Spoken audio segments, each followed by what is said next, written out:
Hi guys, may papakita ko sa inyo yung powered speaker ko na Warpdale. Nasira na yung amplifier niya. Hindi na daw siya pwedeng ayusin, sabi ng technician. So ang gagawin ko na lang tong passive speaker.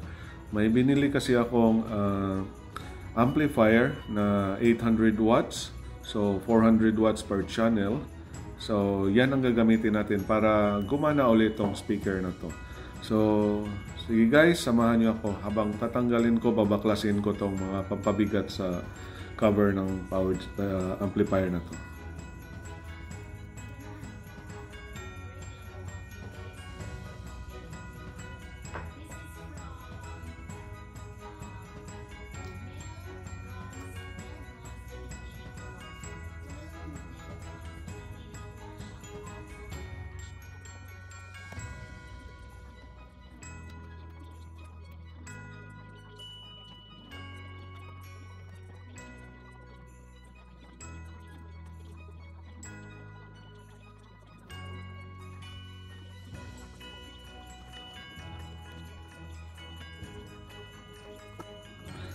Nasasayangan talaga ako dito sa powered amplifier na to.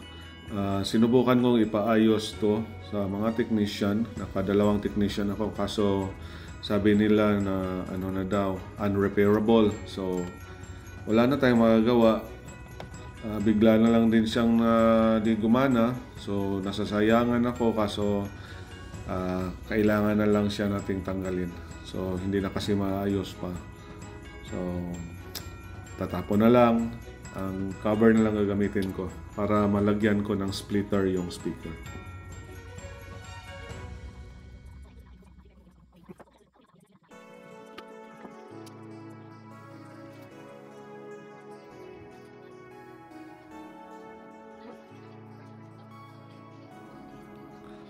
So ito yung splitter na binili ko rin sa Amazon, 400 watts to, treble and bass. So, ilalagay na natin ngayon. Ayan, nakabit na. So, habang nandiyan na siya, itatakip ko na tong cover ng na supposed to be yung powered amplifier. So, yan na yung gagamitin natin pagkabit. So, ito pala yung amplifier na maliit na binili ko. Sa Amazon ko lang din binili to. 2 channel lang. So, pwede na para lang pampatugtog lang natin sa speaker. Sayang kasi yung speaker, ang laki, at least 400 watts per channel to. So, pwede na rin pang karaoke yan.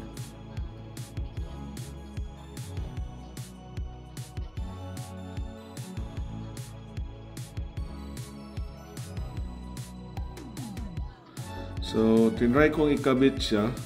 Actually, Bluetooth din tong amplifier na to. So yan, makikita nyo, may ano siya, may saksakan din siya pang microphone, may echo. So pwede talaga sa karaoke to. So yan na lang yung gagawin nating laruan na lang.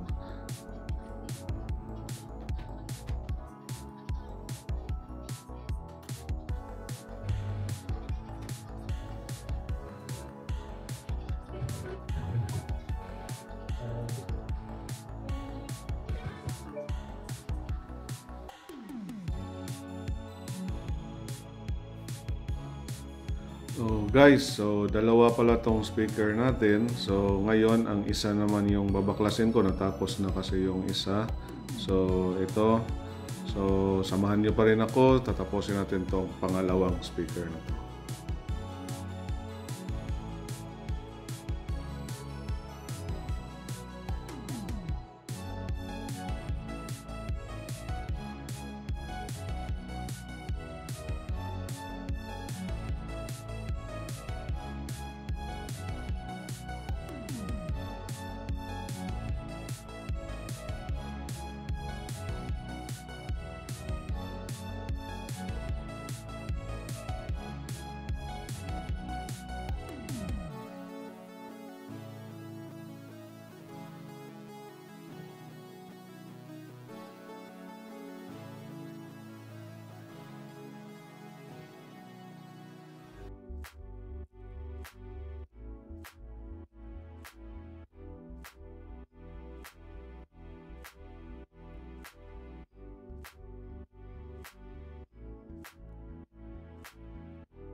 So ayan, nakabit na natin to ang dalawang speaker. So ita-try na natin yung sounds niya. Pakinggan natin kung ano ang kinalalabasan ng ginawa nating dalawang speaker na passive, from powered to passive, 400 watts with 2 splitter, treble and bass.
Malakas din pala.